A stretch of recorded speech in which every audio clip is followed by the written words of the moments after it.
Hello and welcome back to the Anxiety Book Club. This is episode number 50, and today I'm very pleased to be joined by a repeat guest, Oren Jay Sofer, author of this month's book, Your Heart Was Made for This: Contemplative Practices for Meeting a World in Crisis with Courage, Integrity, and Love. Oren is a teacher of Buddhist meditation and communication. As I said earlier, he was previously on the podcast with his awesome previous book, Say What You Mean, which is about mindful communication techniques. And if you're interested in that, you can find that on episode 23 of the podcast. So welcome back, Oren. Thanks, Josh. Happy to be here. So just to start easy, I'm curious about what some of these woodworking projects are that are mentioned in the jacket of the book. What are you whittling over there? Yeah, for sure. It's a fun way for me to just be in my body and build things. So, a couple of redwood garden boxes, the odd shelf here and there. Currently working on another redwood cover for some gas meters outside our house that are kind of unsightly. Just looking to make them a little prettier. Nice. So is that sanding and yeah, it's basic stuff. Or? Yeah, cutting, sanding, screwing, gluing, or clamping. I kind of just basic stuff. Great. Well, that's awesome. So why write this book? I know the answer is in the book itself, but I want to hear from the horse's mouth. Sure. What's interesting, Josh, is that it started in one place and it ended up in a different place, just the way my life unfolded. So, so all of the reasons are kind of embedded into the book. So I started writing the book in 2020, after the pandemic hit, and then George Floyd was murdered. And then out here in the West, we had this terrible season of wildfires. And for a lot of people, things felt overwhelming. It felt like the world was falling apart. And so I started writing about some of the positive qualities and traits that we could draw on in these really challenging times. And that was the impetus and inspiration for the book, was how do we use not just our meditation, but just our time every day to grow stronger inside so that we can face the challenges that are unfolding all around us. And then about a year later, my wife and I got pregnant as I was still working on the book. And that kind of shifted things for me in terms of my perspective. I started looking a lot further ahead, further than just my lifetime, to the lifetime of our child and future generations. And really starting to grapple with a very deep personal question of how does this path, this Buddhist path, this contemplative path that I've been on for the last 25 years, how does it apply in a broader sense to the challenges, not just that we're facing, but that our children are going to face? And can it be a lever for being more effective in our lives and helping to work for positive change, for a better world for our children? And so in that sense, the book became a very deep kind of exploration for me, grappling with this question of how does our inner life relate to the challenges and the need for really profound shifts in our communities and our society. So those are the inspirations for the book. And then there's this kind of side benefit. So the book goes through, as you know, all of these different positive qualities or traits that we can cultivate every day that will help us in our lives in all these different ways. And it kind of also provides like the underlying foundation for my first book. Mindfulness is really essential and helpful to communicate, but it turns out that you also need patience and courage and empathy and compassion and integrity and energy. So it also provides a kind of more thorough and robust training for being really effective in our communication by providing a deeper skill set in that regard as well. So that's the long-winded answer, all the different things that went into writing the book. Yeah. Hmm. Yeah, I think that makes a lot of sense. Since reading that book and doing some practice on my own and in my community, I have this NVC partner I now communicate with on Monday afternoons, and That's great. we've yeah, it is great. It's wonderful. We've been able to work out a lot of conversations, sort of in the sandbox before we bring them out into reality. But yeah, one thing that is continually being highlighted by us is just how important mindfulness is, Yeah. to make some of those practices available at the time that you need them. Yeah. That's great. That makes me really happy to hear. Yeah, for sure. And I did, like, I don't know how much you do an insight dialogue, but a guy came to DC recently to do Mm-hmm. Mm-hmm. a 2 day insight dialogue retreat, and Mm-hmm. I was really taken by that. And yeah, it's Yeah. really powerful stuff. It is. It's a wonderful, wonderful meditative practice. It really enhances our ability to be mindful in the relational space with another person. Yeah. Hmm. Yeah, and I feel like it also really sharpens concentration at like quite an accelerated clip, Mm-hmm. um, compared to my own just sit that might be 90% rumination. I feel like having that other person staring at you as you name out loud your experience can really keep you on track in a way. Definitely. So back to the book. uh, Yeah. so you write about the external expression of the Dharma, which I think I know what that means, and it's not something I've Mm, paid too much attention to, but I feel like the world is really paying attention to kind mm, of uh, that kind of idea. So what is the external expression of the Dharma, and how does that compare to a more solitary practice? yeah. Well, thanks. That's a beautiful question.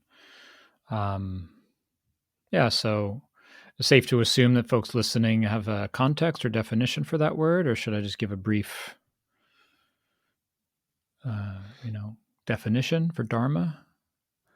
Yeah, I'd say a brief one would be Okay. probably useful. Yeah. Sure. Sure. So, I think in the context we're using it, it refers to um, our practice of inner liberation teachings. So specifically refers to the Buddha's teachings. This word dharma. How do we get free? How do we free our hearts and our minds from the confusion and habits and entanglements that get us stuck unnecessarily? And the sort of broader meaning of the word is just the natural laws of the universe, just the way things are. And so the idea is the more we understand that clearly and can live from an embodied awareness and understanding of the truth of this existence, the less unnecessary suffering and friction we create for ourselves and others. And so, what is the external expression of these truths and our understanding and embodiment and practice of them? So, I look at this question in a couple different ways.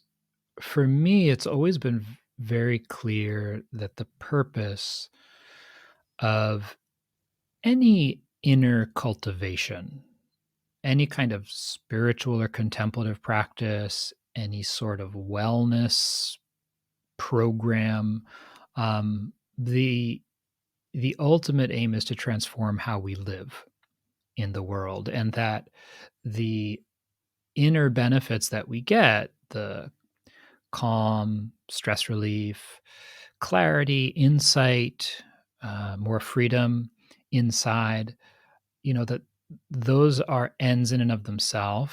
They're um, beautiful, nourishing, precious um, touchstones for us in our lives.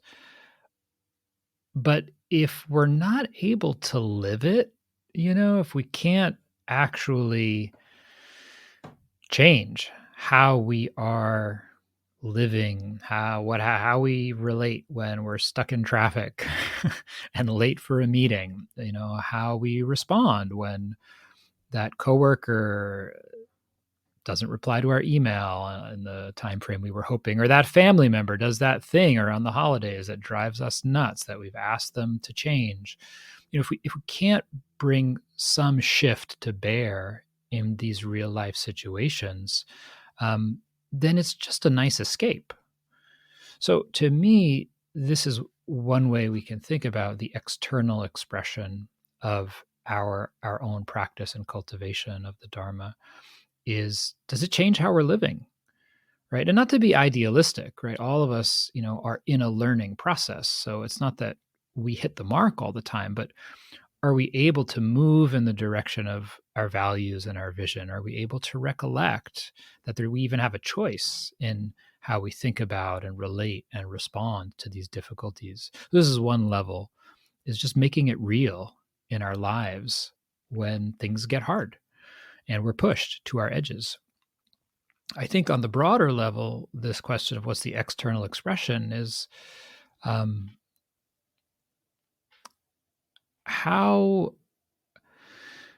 awake and effective are we as members of the global community? We have all been kind of infected with this. It's not just a belief; it's this actual felt experience that we are separate individuals, which is just blatantly not true on a purely biological and physical level. But it's also very much not true in all of these other, levels, like economically, environmentally, politically. We're all connected and influencing each other. So the external expression of the Dharma, of our deep values and our practice, our way of being, also to me means that we are becoming more and more conscious, engaged and effective citizens and community members at any scale, whether that means in our family, in our neighborhood, in our community, or on larger levels politically. Does that make sense to you? Or Yeah, it does. And it sort of reflects what I feel like you've written about and others have written about, how the Dharma is, not just this personal quest, but it is a method for achieving your goals out in the world, and yeah, including like goals around activism or conservation or hmm um, yeah, and it positions us to do that more effectively, right? Because it kind of shifts the underlying basis from which we're acting and allows us to access all these amazing resources that we have inside, to build those resources, to access them, and to deploy them more effectively. Which is really getting back to the book. It's like it. I see this book as a sort of handbook, a practical map for how do we build that inner toolkit to make it real in our lives. So you and I were just chatting before we started. I've got a 14-month-old, and there's always something new as he's growing and changing that's challenging me and pushing pushing me to my edges. And so now it's the screaming and resisting wanting to change the diaper. And as where do I find the patience? How do I resource myself in those moments so that I'm relating to this little being, in a way that's kind and loving and patient, and embodying the kind of experience I want him to have of other human beings in the world, as in these formative moments.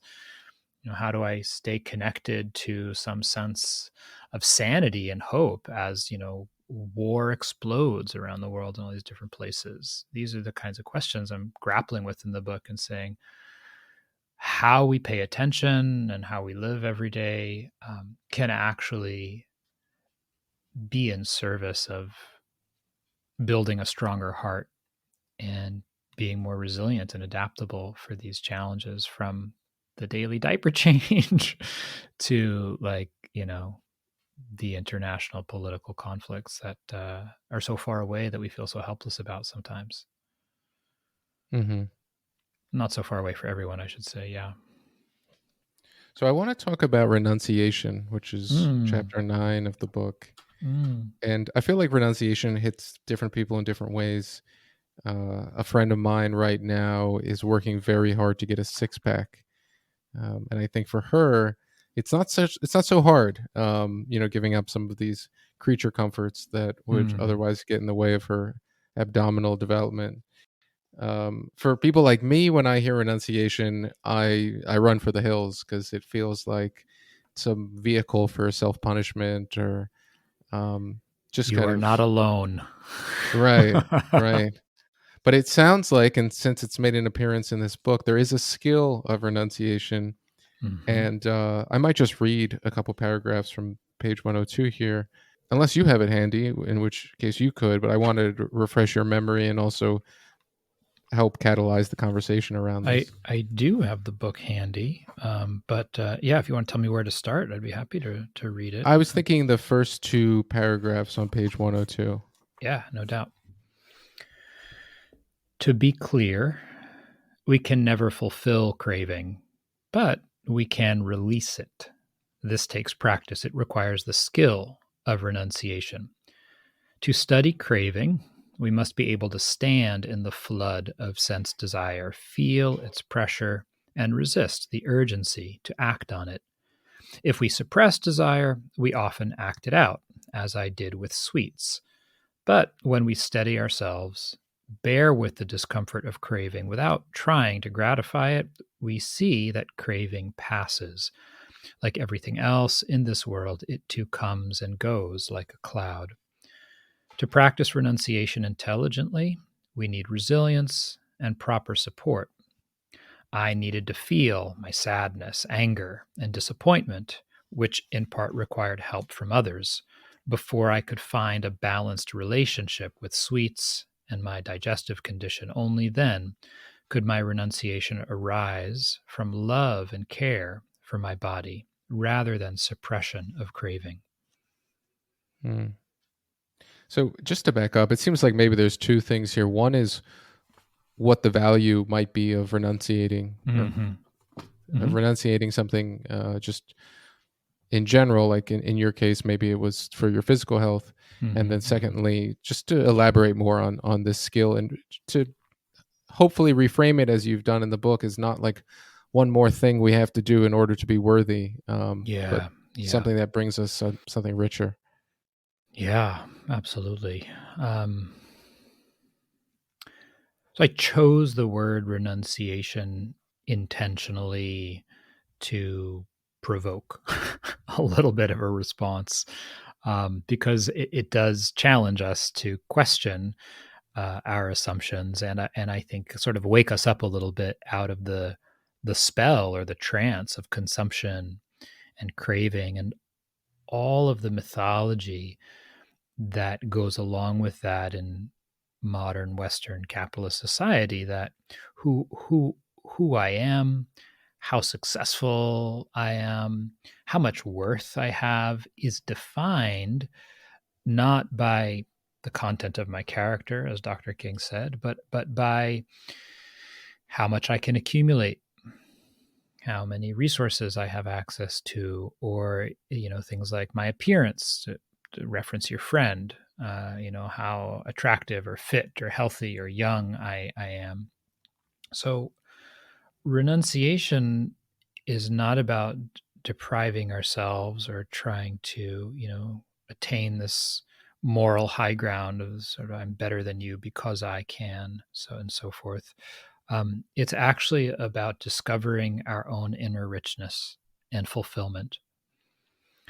So when we see renunciation, the skill of letting go, from the perspective of craving, from the unquestioned worldview that happiness comes from getting, having, being, or becoming more, it looks like uh, a shocker in the sense of I'm going to be without. What will I be without? What will I have to give up that I can't have? But when we look at it from the other side, it's fulfillment. It's what we discover in renunciation is actually what we already have inside, which is a sense of wholeness, a kind of um, capacity for real contentment that so often just gets blown past and overlooked by the sheer force of craving. So, one of the simplest ways that I find to get across what I'm talking about and what really I think the Buddhist tradition and the Buddhist value for renunciation is getting at is with some of the synonyms that I introduce early in the chapter. So, if we replace that word renunciation with something like simplicity, that gives us one flavor, right? Simplicity is like, well, what is that? How does that feel? Something inside me relaxes. It's like, oh God, that's nice. It's like not so complicated, not so hectic. And then another synonym is non addiction. What would it be like to not be addicted to our devices, to work, to pleasure, to self improvement, to becoming that, amazing, likable, funny, charming, sweet, kind, compassionate person that I, think everyone wants me to be. Non addiction, not having to chase after that. So, renunciation actually opens up this space in the present by understanding the force of craving and allowing it to move through us as something else is revealed. So I could go on to say more about the skill of craving, how we strengthen this capacity, but I've said quite a bit, so I kind of want to just pause there and see how that's landing with you and what it's bringing up. Yeah, thank you. Yeah, I think for me, the way it lands for me in a way that reminds me of previous experiences is just like being on a meditation retreat. Retreats don't have much of what we have in our normal lives, and because of that, there can be some feelings and thoughts that arise that are hard when you're not with all your favorite things. And I think for me, being able to come to my own rescue, so to speak, during those periods of, crankiness, um, is a Mm-hmm. way for me to discover an inner contentment, as I Mm-hmm. learn to reparent myself and heal myself, Mm-hmm. from the inside. So I think it lands for me, in that way. That's what it brings to mind. Nice, nice, yeah.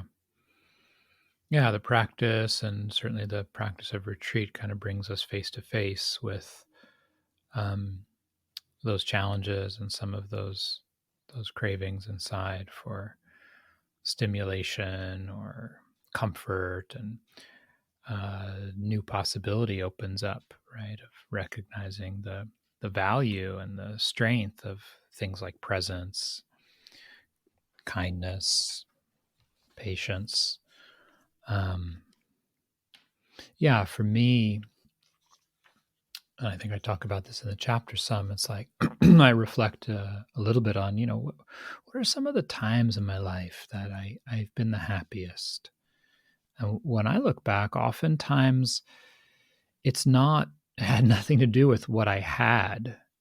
In fact, it was often the absence of certain things. I think about uh, times in my 20s when I was just living out of a backpack and traveling around, and this sense of freedom and possibility that I experienced, having that privilege, or times with other people, times living in community and the richness and closeness of the relationships and the joy of being surrounded by people who I appreciated and how nourishing that was. Not coming from accumulating anything or even trying to become something.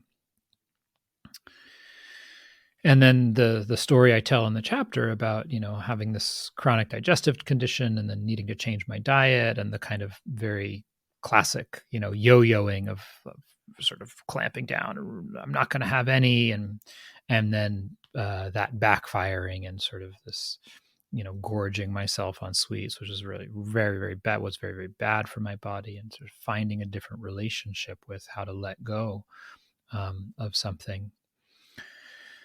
So the skill of renunciation, to develop it, um, I want to go back actually to one thing you said at the beginning, because it just struck me, where you just talked about not feeling really enthusiastic or excited when you see the word or hear it. And was a passage in the Pali Canon where the Buddha talks about his own relationship with renunciation, and he uses this phrase, "My heart did not leap up at the thought of renunciation before I was enlightened." And so you're in good company, as we Mm. all are, right? When we think about this, think about it as deprivation. It's a very natural response. So I think we can start to appreciate it just by beginning to examine what is the experience of wanting. I think you had Sharon on your show recently, and the two of you were talking about this too. How to turn the attention towards the actual experience of wanting something instead of focusing on the thing that we want, and to feel the discomfort of it, the tension of it, and then to notice what it's like when that craving ceases. And sometimes it ceases because we get the thing. It's like you buy the product, or you get the coffee, or you eat the cookie, whatever it is. But instead of just focusing on the pleasure of the object, notice notice the disappearance of the tension of craving. Or if you don't follow it and you just let it pass, eventually it's like, oh, I'm not in the grip of that tension of wanting something I don't have. Because craving is always about something we don't have. And it's always important to say here, there are healthy desires, right? It's not that, wanting anything is somehow uh, not helpful for us. It's really healthy to want to improve our community, to want to contribute to others, to want to learn a craft or a skill, to want to meditate and free ourselves. These are all very healthy desires, but even those can become infected by this particular quality of a kind of contraction in the heart, where it's like, I'm not okay in the present, and I won't be until I get there to that thing.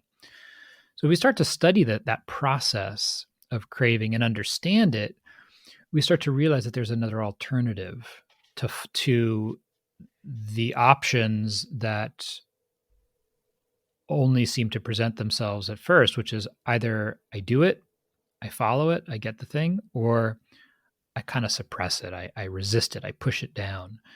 And neither of those actually, in the long run, leads to any kind of learning or transformation in the heart.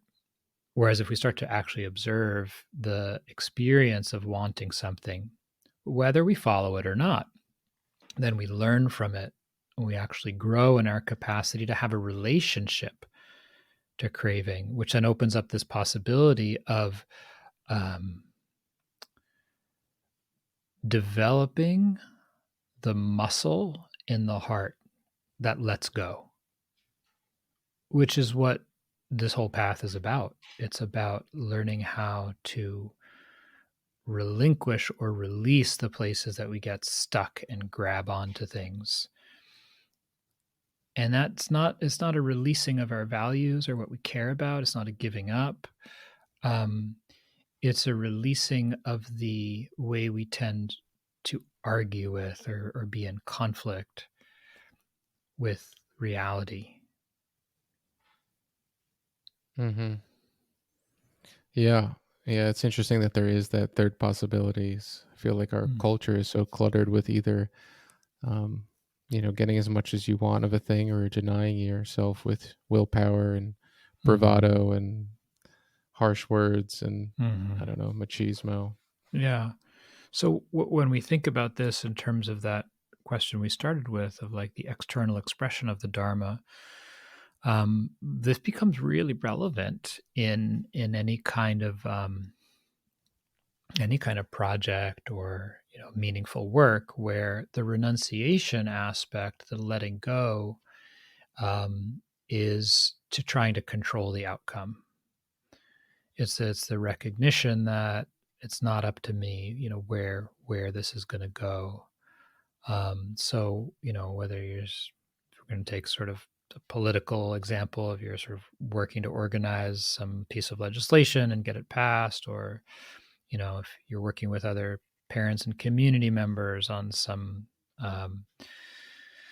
climate action in your own community. Recognizing like I can work wholeheartedly, I can really give myself to this and put a lot of energy and time.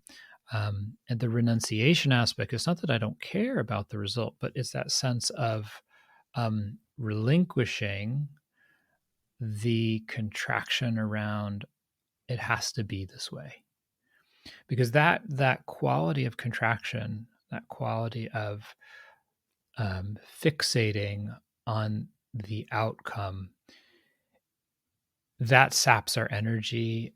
It leads to less flexibility along the way if different obstacles come up, and ultimately it can burn us out or dash our commitment. So it's not that we don't care about the outcome. Of course, we want the outcome. We're working towards it, but we release that to the larger forces that are at play. And so the renunciation there is the skill of giving ourselves wholeheartedly to something, while still being free inside, and recognizing that we can do the work that we do because we believe in its goodness, because we feel a certain obligation morally or kind of calling to do it, that we don't have to carry the burden of needing to make it work, because we recognize that ultimately in the end that's not up to us. Mm-hmm. Yeah, I'm sort of thinking about this idea of like equanimity and Mm-hmm. renunciating the outcomes Mm-hmm. of things. And then I'm thinking about like children Mm-hmm. who, when they're about to go do their favorite thing, they're so enthusiastic. Mm-hmm. And I think they're probably not thinking like, oh, I can't wait to go to the playground. But if the playground is gone, that will also be okay. Yeah. And I guess I'm just sort of wondering if by fully internalizing this commitment to seeing the world or reality as it actually is, does Mm-hmm. it damper any of that kind of enthusiasm that uh, you might have had if you weren't so neatly mapped on to how complex things are and how Mm-hmm. often things are outside of our control? Yeah. I don't think so. Um, I think that so equanimity and renouncing the goal, the outcome we want, a certain situation. Um, these don't mean that we can't feel joyful and enthusiastic, and it also doesn't mean we can't feel sad or grieve, when the wished for outcome doesn't occur. Right? It's like, the legislation doesn't get passed, the candidate doesn't get elected, or the playground is closed. It's sad. There's a loss there, which is also a very natural experience. Um, the question is, you know, does it break us? Like, are we harmed by it? And I think the example of a child is a really good one, because on the one hand, their enthusiasm is so complete and wholehearted. It's beautiful.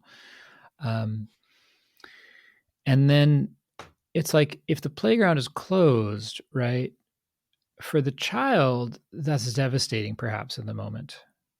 And so, in that moment of devastation, there's something I think we can learn. There's something beautiful. And then there's also something the child has to learn. So, I think what we can learn from the child is the wholeheartedness of their grieving. If the child's young enough, there's no holding back. There's no sense of, I shouldn't feel sad about this. What will people think of me?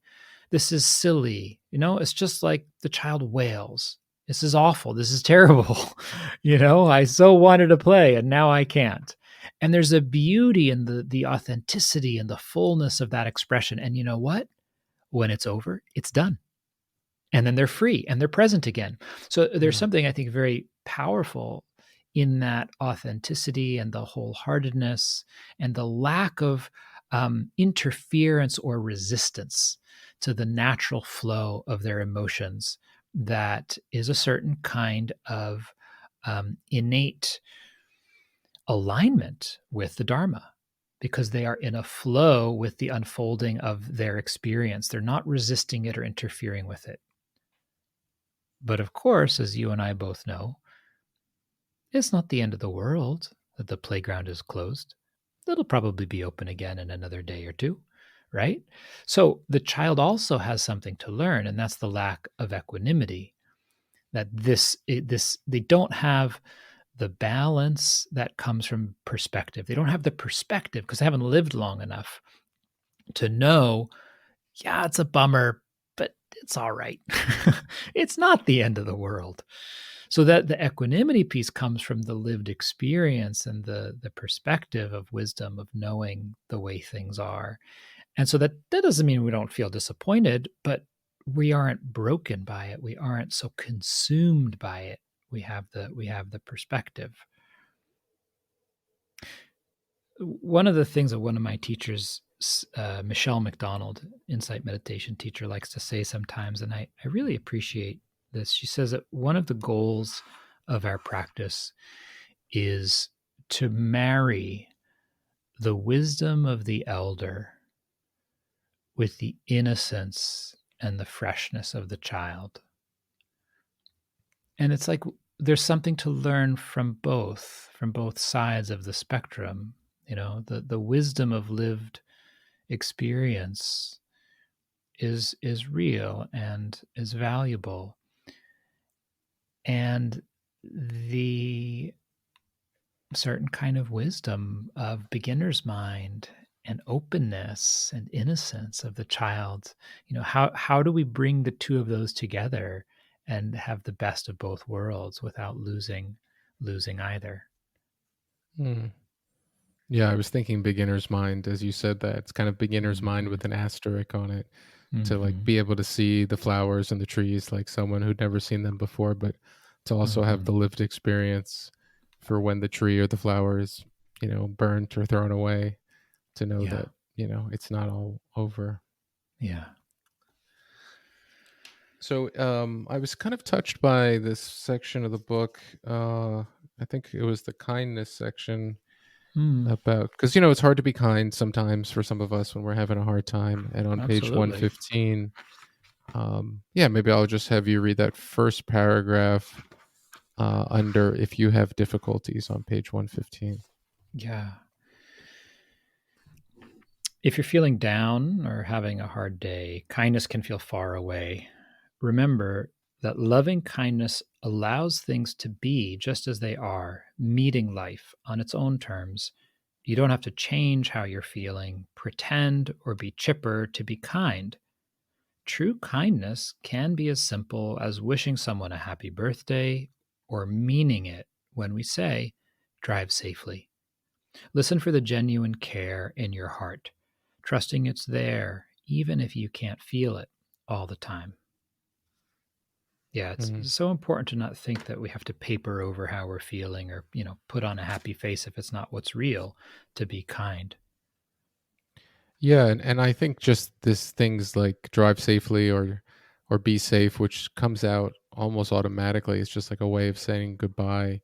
Mm, You can find kindness in something as sort of rote and simple as that, if you kind of just feel mhm. into a little bit Yeah. the meaning underneath it. And I think this idea of trusting that something's there even if you can't feel it, that really resonates with me, Mm, because having gone on several retreats or having moments in my life where I've touched peace before, I like to mm, think that there's now a kind of high water mark somewhere mm. inside me, so that even in hard, anxious, difficult times, I just know from past experience that peace will return, because Yeah. I don't know, it always will, it always does. And just knowing that that is accessible, even if it's not remotely accessible in the moment, just having that Yeah. kind of faith, Yeah. is helpful.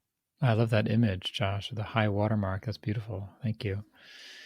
Yeah. I sometimes also think about it as two things come to mind. One is, when we're in those difficult places where, whether it's the peace or the kindness or just even the sense of like clarity or perspective. We can get so confused as human beings and just feel so turned around and overwhelmed sometimes. Um, Oftentimes is like the first step that I find the most helpful is like, can I just be kind and gentle with myself right now?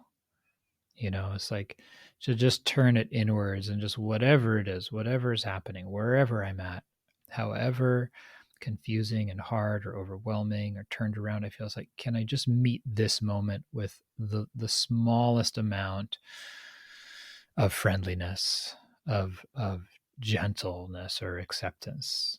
That's kind of like the chink in the fence that sort of starts to open things up if we can get there.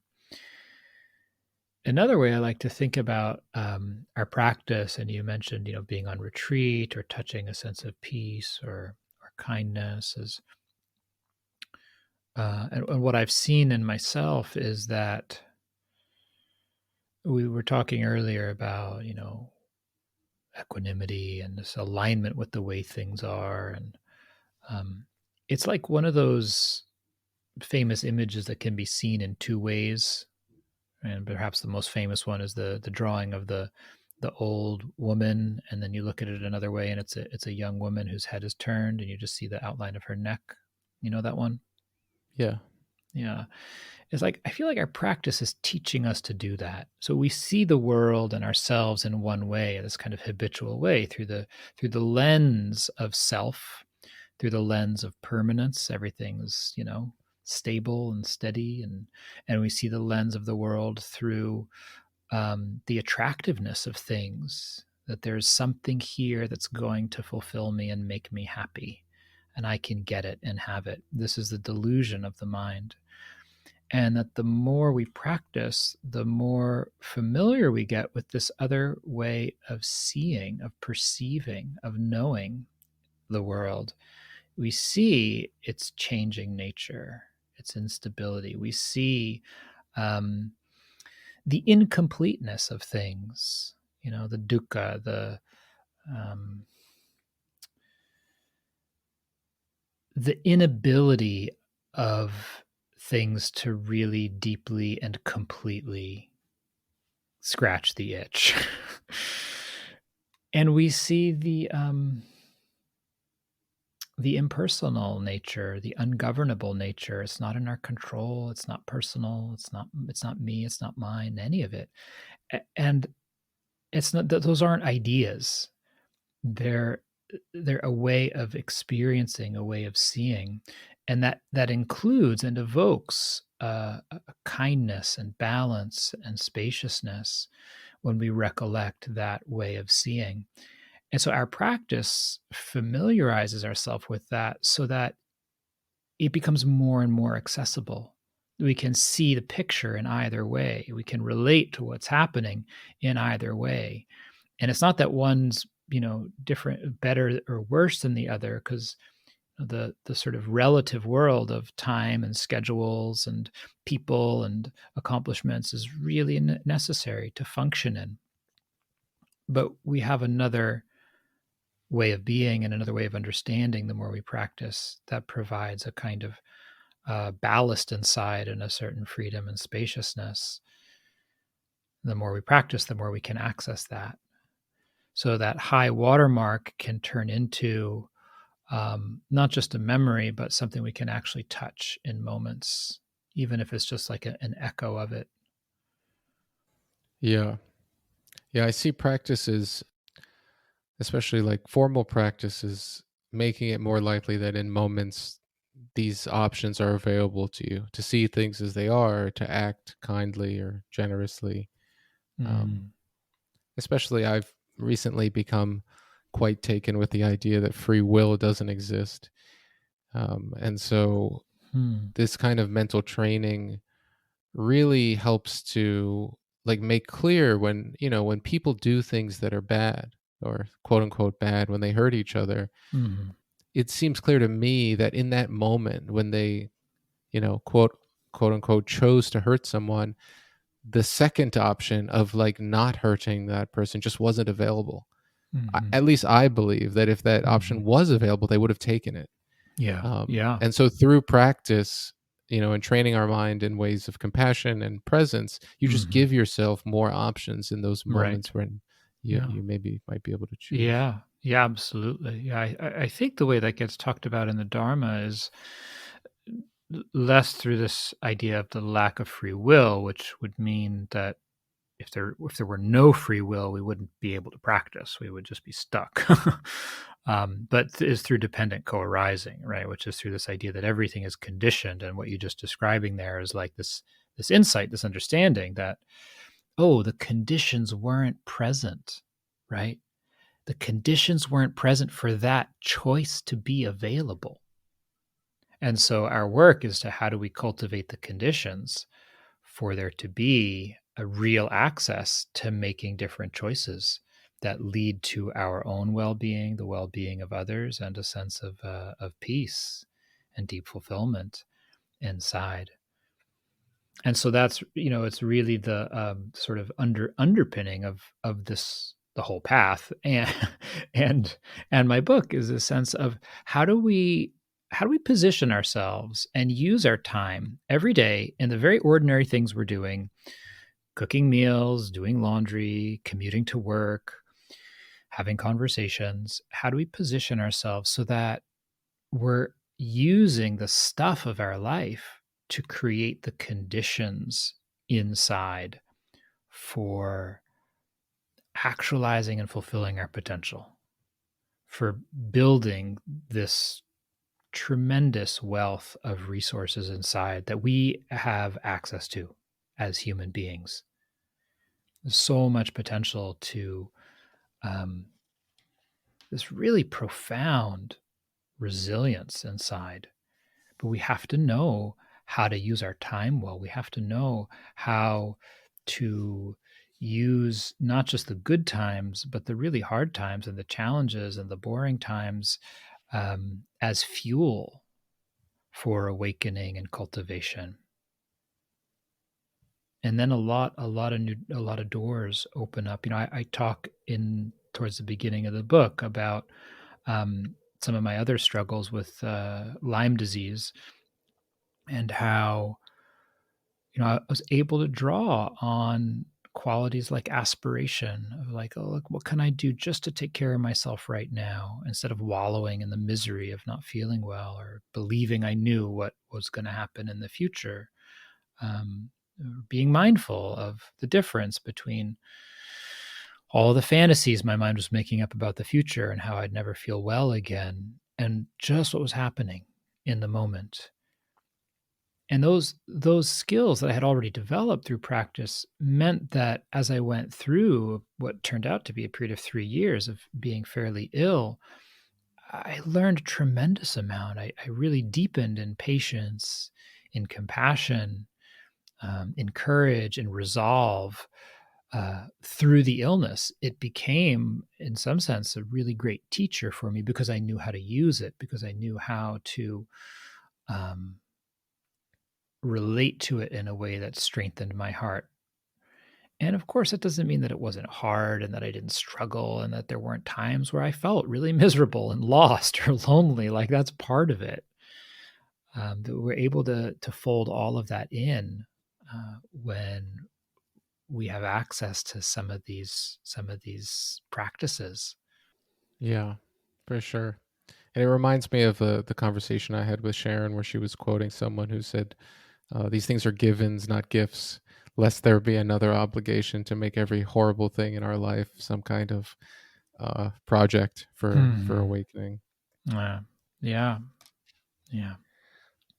So I'm skipping ahead a little bit, but Yeah. I'm intrigued about the chapter on devotion. Mm. Um, That's one there of was my a couple of favorites. things. Yeah, there's a couple of things in there I didn't expect to learn that I was quite interested in. Oh, cool. There's two things in particular, but one is more just about kind of historical upbringing. Would you read the first paragraph on page 222, the first full paragraph underneath the page Yeah. break? Yeah. Yeah.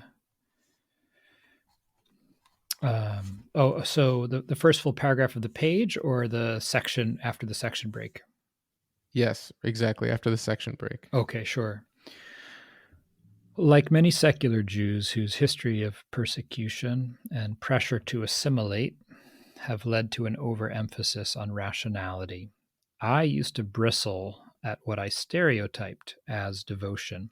For me, the word conjured images of irrational behavior and blind faith. When I was a child, images of people praying to Jesus or the Virgin Mary seemed like idolatry to my narrow sensibilities. Since then, I've come to understand devotion entirely differently. Notice your own associations with the following words, each of which expresses a different aspect of devotion: sincerity, reverence, respect, wholeheartedness, enthusiasm, love. Devotion can be sensible and grounded, and yet it can open us to the mysteries of faith.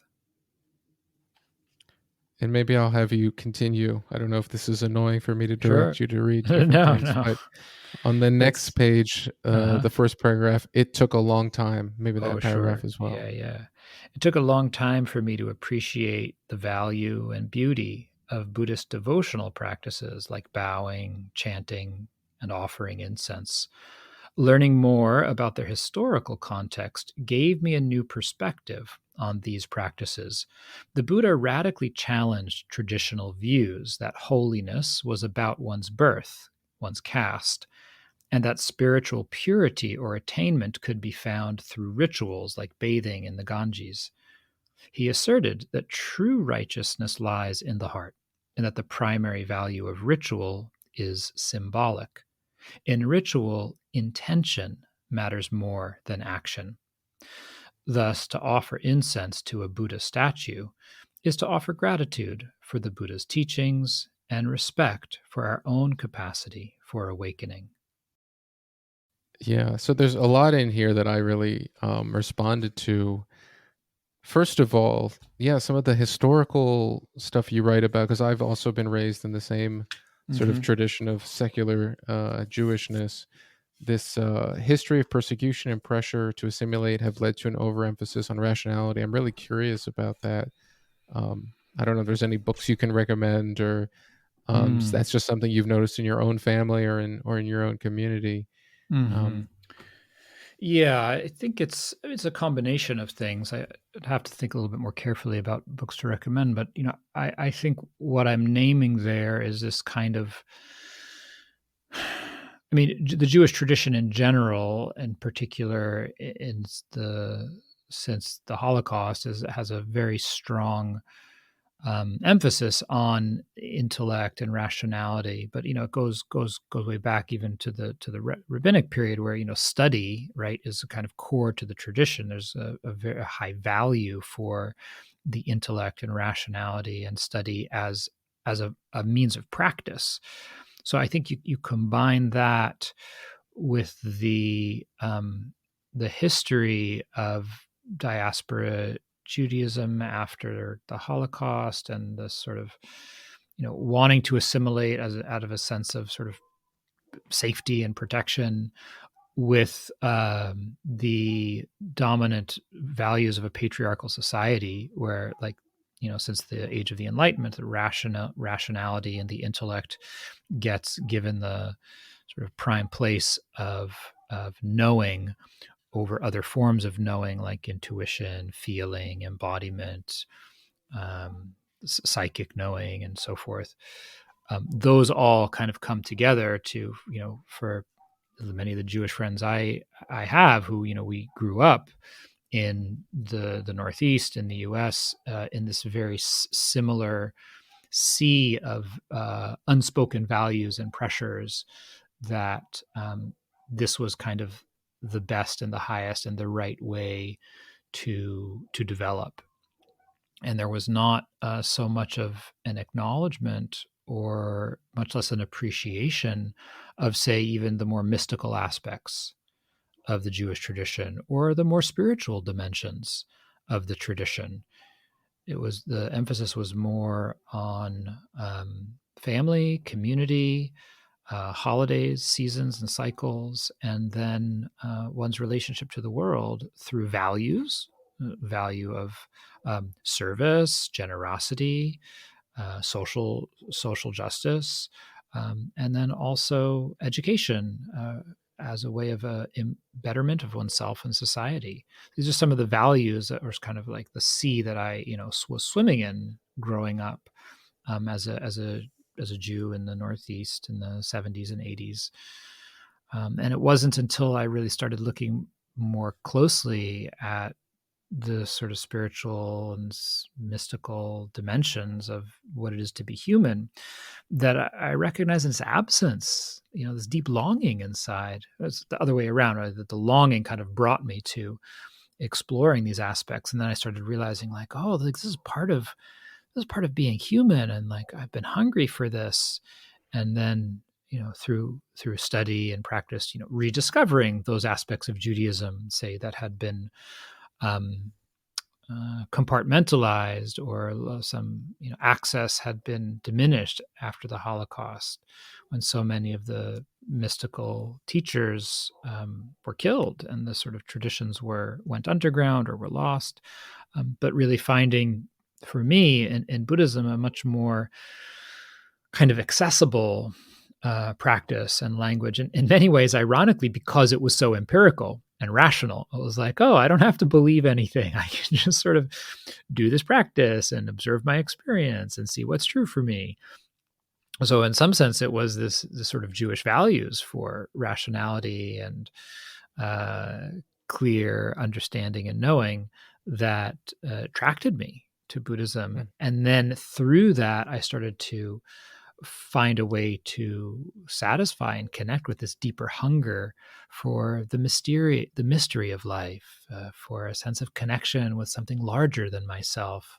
All of these experiences of what we might call the sacred, that can open up to us. But as you pointed to when we started the topic, devotion is doesn't need to be limited to those realms. That it's really about the quality of wholeheartedness we bring to anything, whether it's parenting or tending a garden, or our work, or our spiritual practice. Yeah, thanks for that history there. It's really interesting, and something I definitely resonate with, even if it's taken me a while, to get over those hard edges and those right angles that I'm so used to and so much more comfortable with. The other thing I really like here is this notion that the Buddha said that the primary value of ritual, and I'm quoting, is symbolic. I remember at the IMS Insight Meditation Society Metta retreat that you were one of the Mhm. teachers at, just sort of bristling at all the bowing and stuff that was happening when people would leave the hall, and it was just like, what is going on here? It's such a so performative. It's such a show, and it made me feel so embarrassed that even when I was feeling really connected, I would sneak a tiny little bow or maybe just wink at the statue of the Buddha instead of go up there and have everyone see me, Yeah. bow down. But the idea, I think, the way you put it is very nice. It's to offer gratitude for the teachings and respect for our own capacity for awakening. There's a way to do it and maintain, the value that it has to yourself, for it to have integrity Yeah. and not to Yeah. be this kind of show. Right. And what's beautiful about that too, Josh, is like, the actual, in a sense, it's like the Buddha statue is, at a certain point, actually becomes, or can become, irrelevant. And it's the act of bowing itself, that could be anything. It doesn't need to be bowing. That becomes the embodiment of that gratitude and that respect. It's like when we do anything with this quality of wholehearted love and reverence and attention, um, we move beyond the sense of self in that moment. It's just like there's just the offering. There's just the offering. It's like, I talk a little bit about my dad at various points in the book. who passed away earlier this year before the book came out. One of the stories I don't tell in the book, just didn't make its way in there.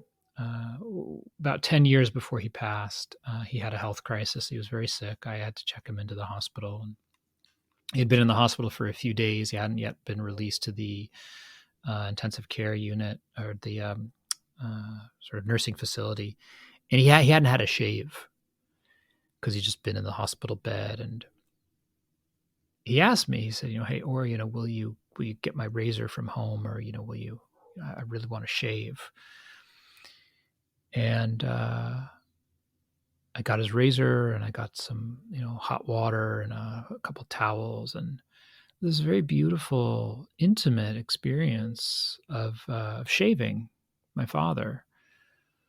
And this experience of devotion and love, of being able to offer that to him, that I cherish to this day. It's just really touching in my heart. And when we do anything with this quality of wholeheartedness and completeness, it takes us to another place, another kind of experience that we can have in being human, that's outside of time, that's outside of self. And it can be anything. It doesn't need to be bowing. It doesn't need to be a Buddha. It can be changing a diaper. It can be giving a loved one a massage, a foot rub, or something. It's that quality of presence and the willingness to give ourselves to the moment completely.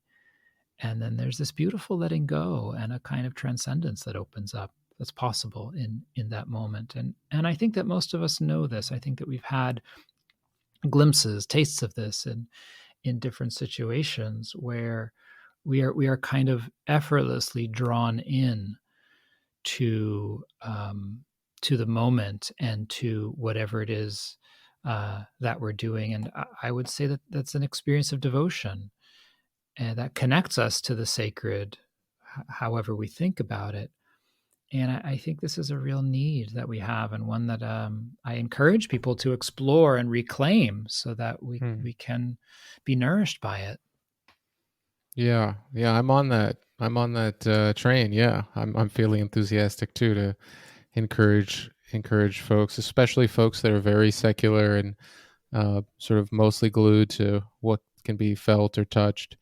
Because I'm as skeptical as they come, but you know what? There's more to life than the prefrontal cortex. And that was a very nice story that you shared. Reminded me of some very precious moments I spent with my dad, who also passed in the last couple of years. Well, Oren, there's more questions I could ask, but we're already talking for more than an hour, and I think that's probably plenty for now. Is there anything I haven't asked that feels important, or is there anything you wanted to highlight about your work or what you're doing now or in the future that you'd like to share? Oh, thanks, Josh. I could just mention, just kind of practically speaking, we kind of dove so deep into some of the qualities, just kind of zooming out. The book it's meant to meet you where you're at. You go to the chapter that speaks to what it is that you're needing or wanting to cultivate. And the chapters are short, there are 26 of them. So if you take 2 weeks for every chapter, you've got a whole year of learning and exploration. And it's really just based on this fact that we're always practicing something. We're always getting better at something. So why not get better at these beautiful, transformative skills that can bring more beauty and meaning to our own lives, and enrich our world and our communities. So yeah, if folks want to find out more about my work or the book, my website, Oren Jay Sofer, is probably the best place, orenjaysofer.com. And the book is available in bookstores everywhere. Yeah, thanks, Oren. I feel like do you write these books for book clubs? Because I feel like they really lend themselves to that way of chopping them up. Yes and no. The first one was not. I did not have that in mind, but this one I definitely did have in mind. Like, let's get together and practice this stuff together. And it is my intention, not next year, but the year after, in 2025, to do some online groups and clubs with the book. So I look forward to doing that. Awesome. Cool. Well, thanks so much for writing the book and coming back on the podcast. It's always a pleasure to talk to you, and I hope to see you somewhere soon. Ditto. Thanks for having me.